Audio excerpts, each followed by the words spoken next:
Hold me close till I get up. Time is barely on our side. I don't wanna waste what's left.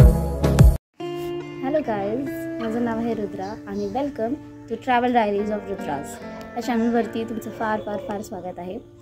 आतापर्यंत मी almost south India फिरून झालेला आहे, waste India माझं फिरून झालेलं आहे आणि कुठे कुठे फिरता फिरता मला असं फार वाटलं की I should vlog it, but मी कधीच केलं नाही. त्यामुळे हा माझा फर्स्ट एवर व्लॉग आहे, म्हणजे अख्ख्या लाईफमधला फर्स्ट एवर व्लॉग आहे. मी कधीच व्लॉगिंग किंवा आय प्रिफर, मी कुठल्या पण प्लेसला गेल्यावरती I prefer keeping my phones away and be in that moment.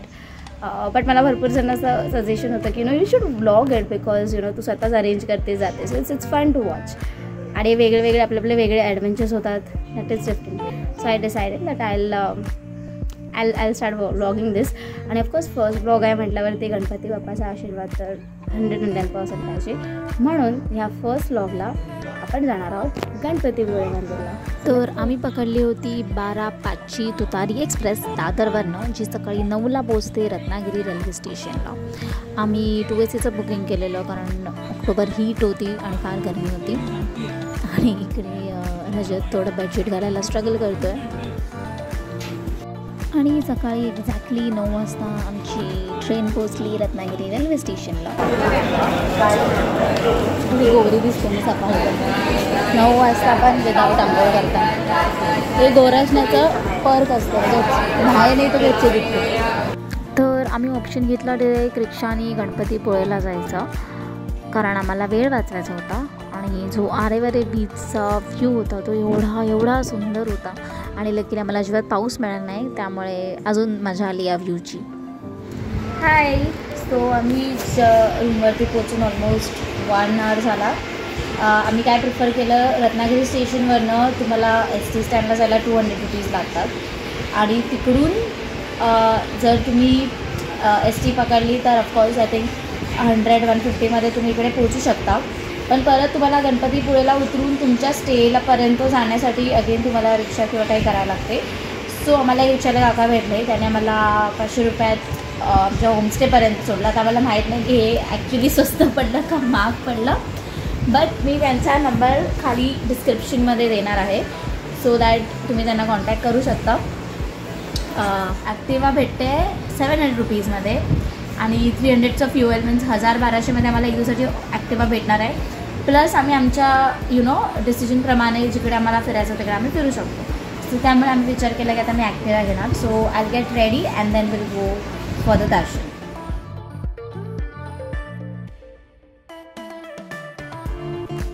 So here we go. I think I have forgotten something.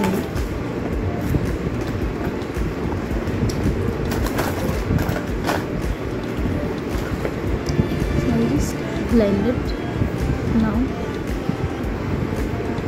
Blend it.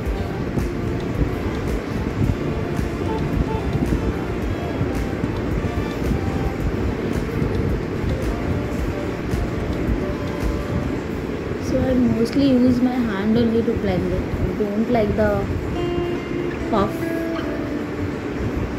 The reason is I don't have that. okay, that is one of the reasons. मी माझा puff मुंबईत विसरून आणि मग आम्ही ready होऊन निघालो गणपतीपुळ्याला. आमचं जे स्टे होतं भक्तीज किचन अँड रिसॉर्ट तिकडून एक 10 मिनटाच्या अंतरावरती होतं. आतमध्ये अलाव नाही आहे शूटिंग करायला, त्यामुळे मी मंदिराचं शूटिंग नाही केलं आहे आतून. पण संकष्टी होती तरी देखील अजिबात गर्दी नव्हती आणि साधारण 5 मिनटात आमचं दर्शन झालं. अतिशय सुंदर शांत. थोड्या वेळ आम्ही मंदिरात बसलो आणि मग तिकडूनच जवळ आहे 10 मिनटाच्या अंतरावरती प्राचीन कोकण, तिकडे आम्ही गेलो, ज्याचं तिकीट आहे 50 रुपये.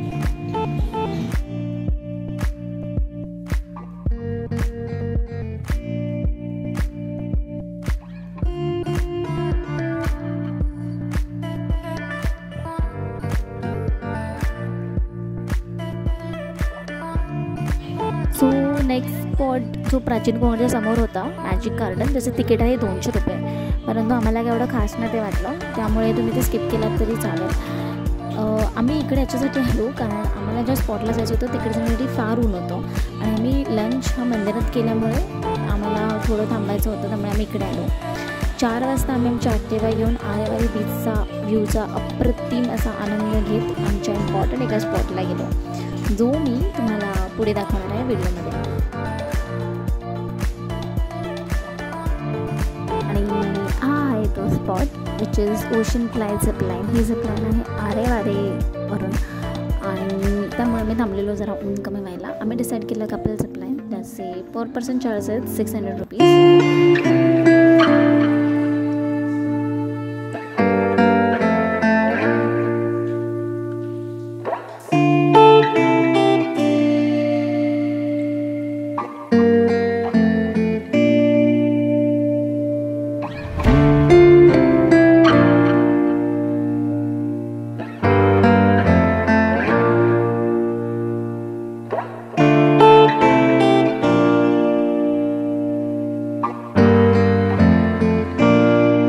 झिपलाईनचा आनंद घेतल्यानंतर आम्ही पुन्हा आलो.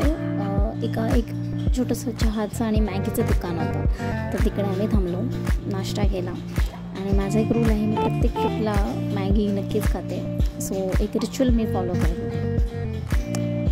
त्यानंतर आम्ही पुन्हा निघालो मंदिराकडे. आता मंदिराकडे पुन्हा जायचा उद्देश हा, कारण कोजागिरी पौर्णिमा ते त्रिपुरारी पौर्णिमापर्यंत मंदिरात हा दीपोत्सव असतो, त्यामुळे आम्ही ठरवलं मंदिरासमोर चौपाटीत जाऊया आणि तिकडे जाऊन थोडा वेळ आम्ही टाईमपास करणार आणि मग मंदिराकडे जाणार, जिकडे 7 वाजता होतो दीपोत्सव.